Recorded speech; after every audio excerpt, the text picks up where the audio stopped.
If you were going to redevelop an Air Force base, who would you call? Governor Carroll Campbell called this morning's guest. You'll meet him coming up next on Carolina People.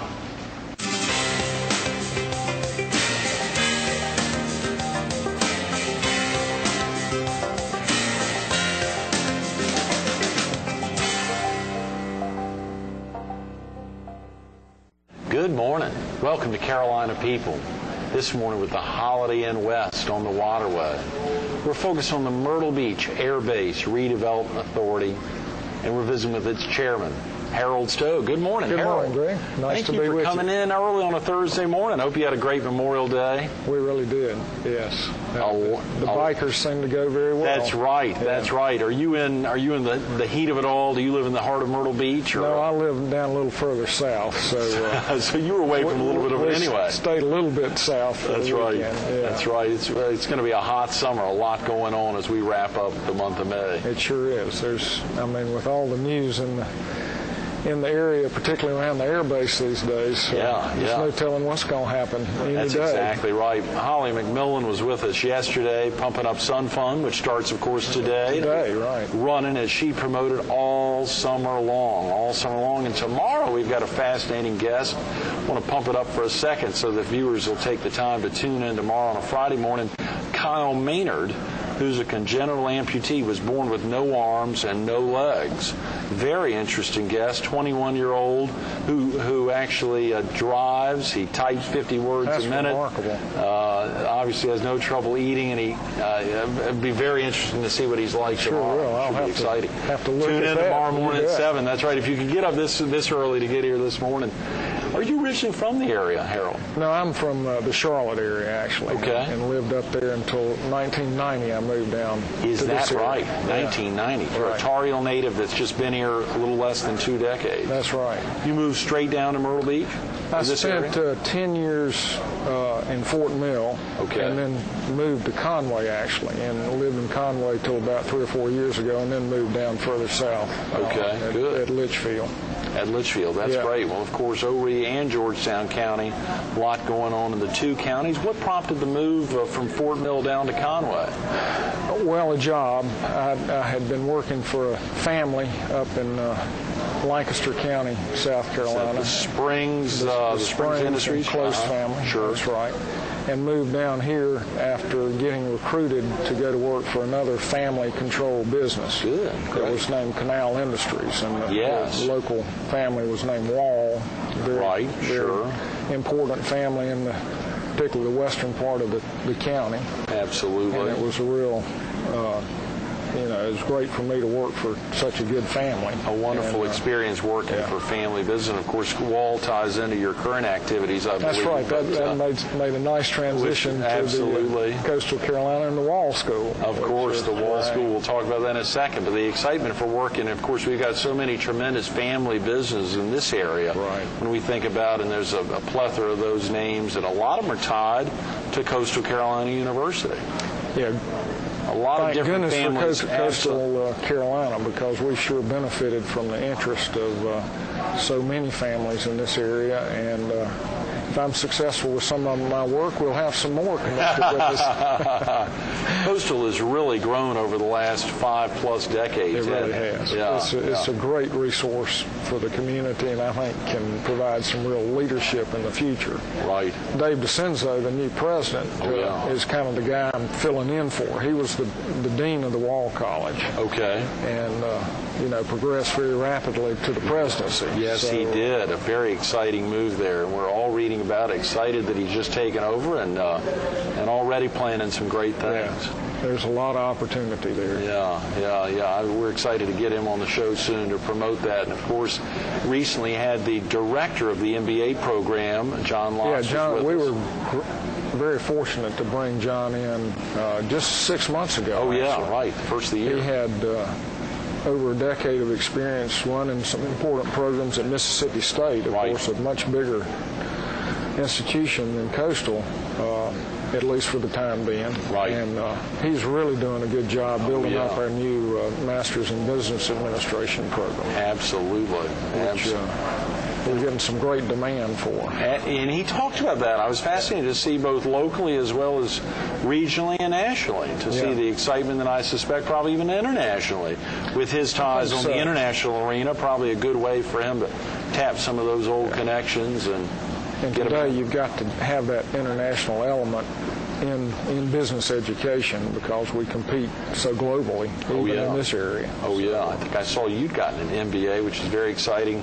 Probably did the Wall family have some tie to Harvard Business School as well? Was there any tie in there? Did Craig Wall? Craig went to Harvard a few years before I did. Right. And interestingly, both his youngest son and his youngest son's wife just finished Harvard Business School within the past 2 years. Is that right? Yeah. That's great. Following in some level of a family tradition there, which is a wonderful thing, and some exciting graduates of that to business school there.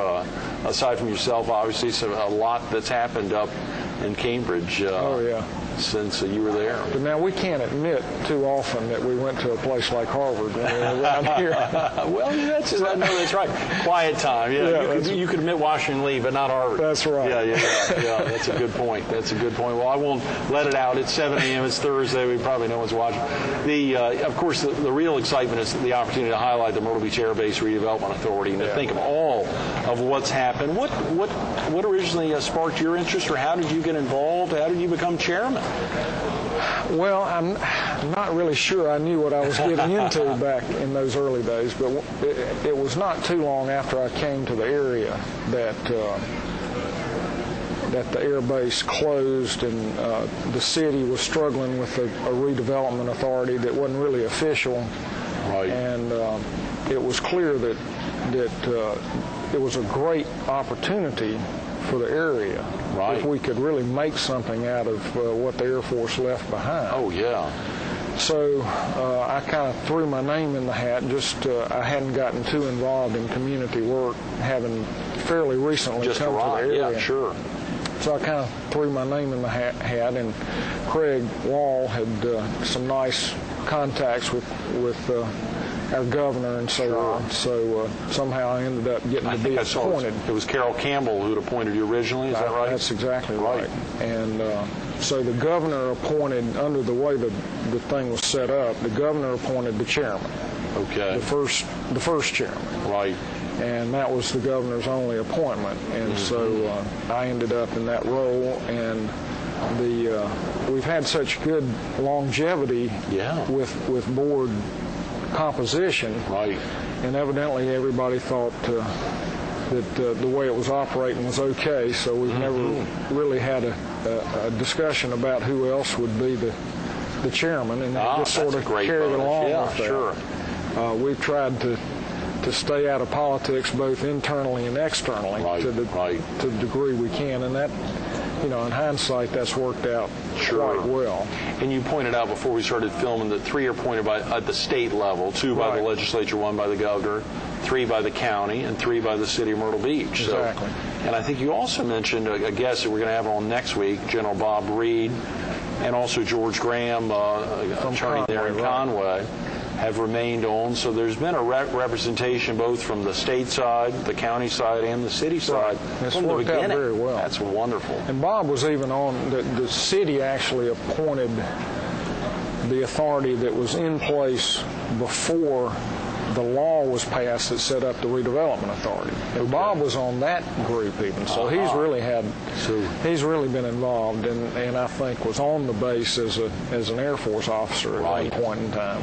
Now, is this something that's commonly done throughout the country, or is it was Myrtle Beach new, or setting up a redevelopment? It sort of happened differently in different parts of the country.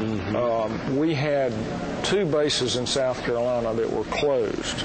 The base in Charleston and Myrtle Beach in that round of base closures. And interestingly, and this probably isn't a surprise, the county and the city couldn't get along very well over exactly who was going to be in charge, and the state was also in that sort of in that pile as well. Sure. So the legislature actually crafted a special bill that set up the Myrtle Beach Air Base Redevelopment Authority is actually a state agency. So the law provided for that agency, told how the members would get appointed, right. And it was actually a different agency focused on any base that ended up being closed. So there were Right. 2 in that round. So there's another basically duplicate of our governance structure in the Charleston situation. So whether or not the city and the county could have worked well together in Charleston, it doesn't really matter. I mean, they were still set up under the same premise, so there'd still be that same kind of breakup. That's wonderful. At the time, there were some hurt feelings in the county and the city because they felt like some control had been taken away, but nobody was making very much progress arguing about it, so it's really worked out quite well. The entire air base is now part of, or the former air base is now part of... Well, interestingly, the base was about 4,000 acres, roughly, but something like 1,100 of those acres was actually owned by the Forestry Commission. And the reason was that in the 80s, the Air Force traded land up at Sumter Air Force Base that was owned by the Forestry Commission. They traded it for more land at Sumter to expand that base. Sure, that's fascinating. So part of the base here was actually owned completely differently. The rest of the base, interestingly, the base authority didn't own it. We had the authority to help the Air Force redevelop it, but we had to buy it from the Air Force. Is that right? At appraised value. And that had to happen in Charleston as well? Exactly. Sure. Now, there were a lot of other entities who had a crack at getting base property for free through public benefit conveyances. For example, the golf course, we worked around and got that, in essence, given by the Air Force to the city. Sure. And so that the city didn't have to pay for that. I love it. Now, the housing, we had to buy that from the Air Force. The Redevelopment Authority bought it and then sold it. We actually bought it. Now, the real story of that is when the state passed the law to set up the authority, the one thing they didn't do was appropriate any money to fund us. So we had to come up with some interesting... It's great you had a banking background there, Harold. Yeah. Some interesting strategies to actually develop the funding to, number one, buy the land away from the Air Force, and then put all the infrastructure in place. So it... I'm sorry, we only have 15 more minutes to talk, because I bet even just getting the 800 homes out on the former air base, finding something that David Douglas, a crew could actually come together, however that was interesting part of that's kind of an interesting story. I think the purchase price of the housing was something like $5.5 million. It was $10,000 or $12,000 per unit is what it worked out to be. The problem was, though, each unit needed about $20,000 a unit just to make them livable, because they hadn't been occupied in 3 or 4 years. Right. Well, we didn't have another $10 million.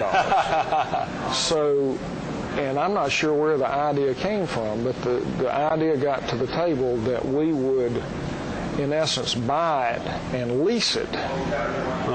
We would buy it with a mortgage that we gave the Air Force. And the base lease term would be enough money to make the mortgage payments. I love it.